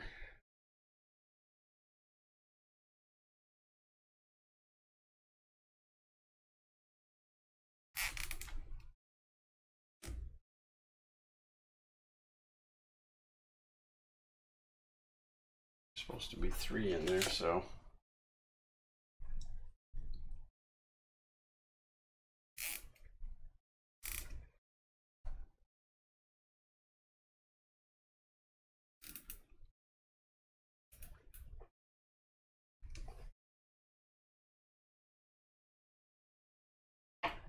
Grab those with the pliers. Give them all just a little tug.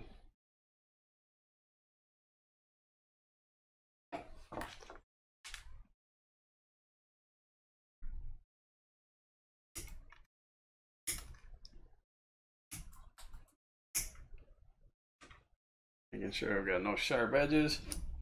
So now none of that affects the end stop.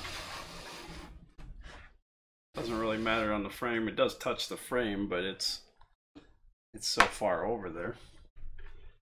So that will bring us to the end of 33. 2 more steps. Finalizing the extruder is step 34, which says check for free movement of the X carriage, which we just did. And once you are satisfied with the organization of the extruder cables, finalize the spinal wrap. The full length. Oh, I already did that. I didn't realize we were only supposed to wrap it a little bit. I've already got it wrapped clean to the end. Separate the filament at the last whorl of the spiral wrap. So they want that filament to come out like so. And step 35, which is my favorite of all the different steps. Too. It's my favorite too. All done. Yeah. Congratulations, you just assembled the extruder. You can continue by assembling the LCD in the next chapter, which will be step 6. So, high five. I'm excited. That part's over. We were told it was difficult. It wasn't. The cable management. The cable management stinks. That's all there is to it. There's just no easy way around the cable management. I mean, we don't have a ton of experience with 3D printers yet. This is only our second one. We built the ANET A8, which I only did half the cable management on it. Not because I didn't want to, but because we have plans to change everything anyway. And but there's a lot of wires going to these, and so figuring out how to manage them is the hard part. But that's that. I hope you guys are following along. I hope that you're enjoying this. I hope that your printer is turning out as awesome as ours. But it's a Prusa. How could it not? I hope you're enjoying your hair bows. Hashtag eat gummies. Hopefully you didn't get sour ones.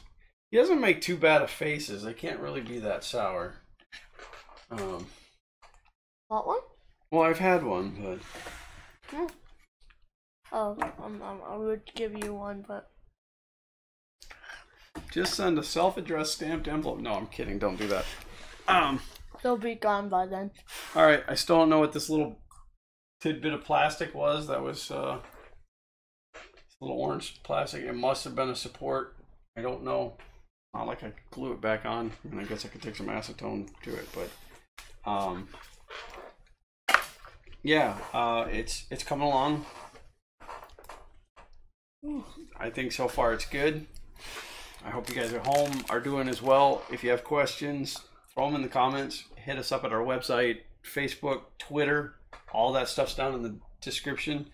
If I can't answer your question, I will get you an answer to your question. If you don't belong to the Prusa Facebook group, do it. Very, very knowledgeable people in there. Yeah, anything? I mean, other than the fact that you'll be glad when this is over. Again, Xander gets bored because there's not stuff for him to do through the whole thing, but it's still a learning experience. I am still trying to teach him. It looks like he is now out of gummies. I have some He's more. got a couple more in there. So, but I think that's it for now. If you like what we're doing, subscribe. If you want to keep up with our videos and want notifications, you got to ring that little bell. Right after you click subscribe, there's a little bell icon that you have to tick to get notifications now. leave us a comment, give us a thumbs up. You don't like what we're doing, thumbs down, but tell us why. Because we can't get better if you don't tell us. That's one. Well, we always want the thumbs up. No. And that's it for now. You want to do it? Go ahead, do it. As always, print on. We're done.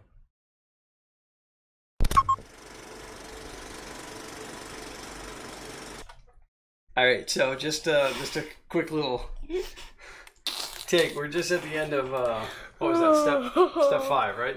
Yeah, that was step 5 of our Prusa that you just watched, and he got done eating the Haribo's, and there's like this soury sugar down in the bottom, and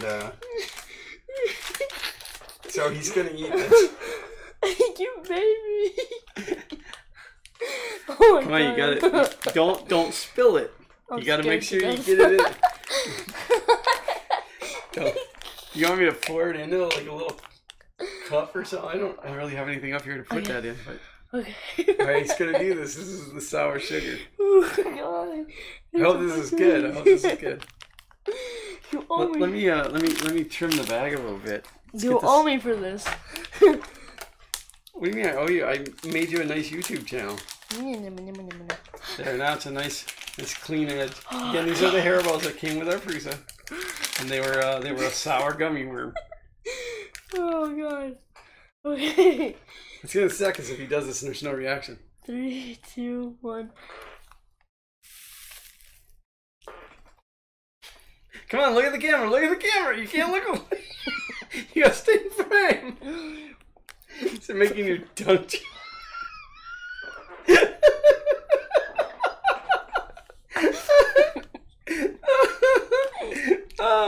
Did you get it all? He did. He ate it all. All right, guys. Print on.